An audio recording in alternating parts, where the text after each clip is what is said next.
नमस्कार मित्रों, स्वागत है आप सभी का एक बार फिर से आपके अपने YouTube चैनल में, जहां हम शिक्षा जगत से जुड़े हुए बिंदुओं पर बात करते हैं।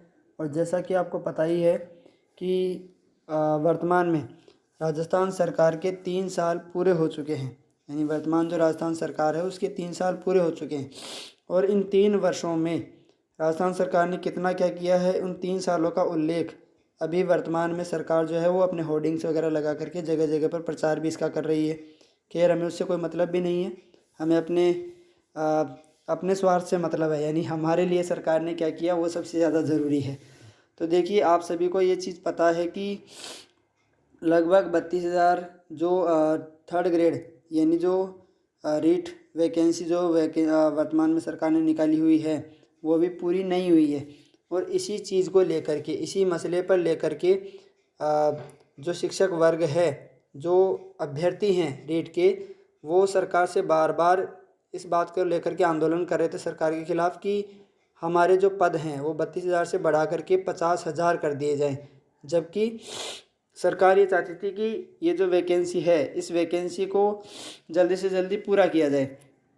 तो ऐसे में इन पदों को अगर बढ़ा करके, यानी ये जो 32,000 है इन्हीं को बढ़ा करके 50,000 कर दिया जाता तो पॉसिबल नहीं था कि जो व्यक्ति रह गए, यानी जो अभी जो बीएड वाले थे जिनको 2 साल बीएड कंप्लीट नहीं हुए थे इस एग्ज़ाम के टाइम पर, और उन्होंने भी काफ़ी अनुग्रह विग्रह किया था सरकार से, अनुनय विनय किया था कि आप इस परीक्षा तिथि को आगे बढ़ा दें, लेकिन 26 सितंबर से उस तिथि को आगे नहीं बढ़ा गया था।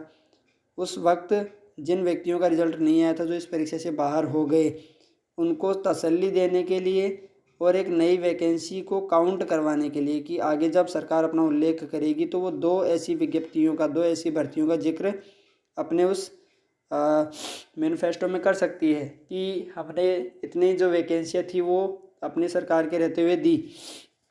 तो जैसा कि आपने थंबनेल में देख ही लिया होगा कि सरकार जो है वो 20,000 रीट शिक्षकों की भर्ती और करवाएगी, और इसकी परीक्षा भी अभी निश्चित कर दी गई है। रीट 14 और 15 मई को होगी, यानी जो 2022 है, 2022 यानी आपका जो आने वाला साल है, जो कल से शुरू होने ही वाला है।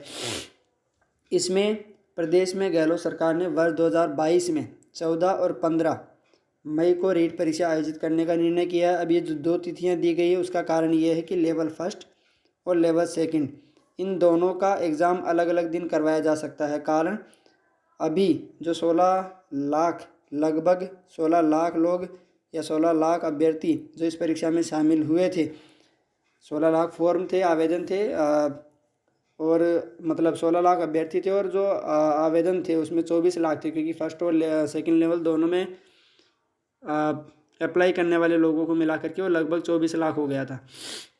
तो जो लगभग 16.5 लाख अभ्यर्थी थे इसमें एग्ज़ाम देने वाले, वो सब अव्यवस्थाओं के शिकार ना हो, उन्हें अव्यवस्थाओं का सामना ना करना पड़े, क्योंकि एक ही दिन जब परीक्षा करवाई जाती है तो बहुत सारी समस्याओं का सामना करना पड़ता है। और वर्तमान में जो सरकार ने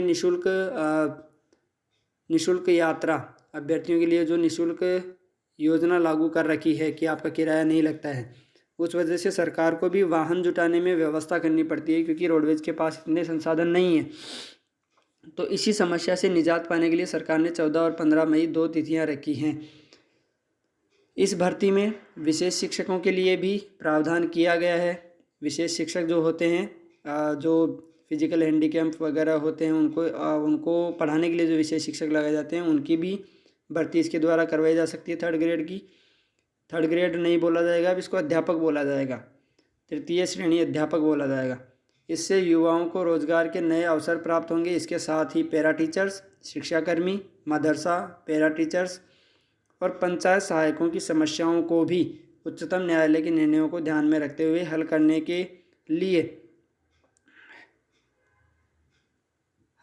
के लिए समयबद्ध रूप से कार्य योजना बनाने के निर्देश दिए गए हैं।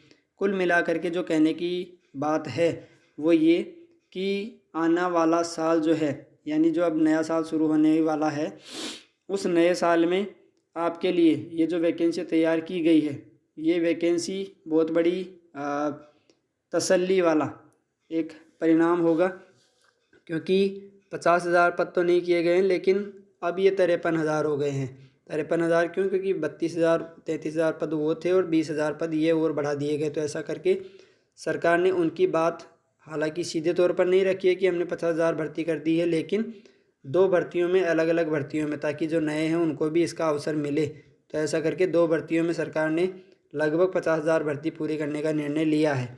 तो ये आपके लिए खुशखबरी है। मेरे लिए खुशखबरी है कि हमारे साथियों को फिर से एक परीक्षा में शामिल होने का अवसर मिलेगा। बस दुआ इसी बात की करिएगा कि ये किसी तरह की अव्यवस्था का शिकार ना हो, इसमें किसी तरह की जो धांधली है वो देखने को ना मिले। तो आज के लिए इतना ही। नववर्ष आप सभी के लिए मंगलमय हो और नववर्ष में आने वाली भर्तियां जो है वो आपके लिए कुछ अच्छा रिजल्ट दे करके जाएं, इसी शुभकामना के साथ आज के लिए इतना ही। फिर से मिलेंगे एक नए वीडियो में, तब तक के लिए धन्यवाद।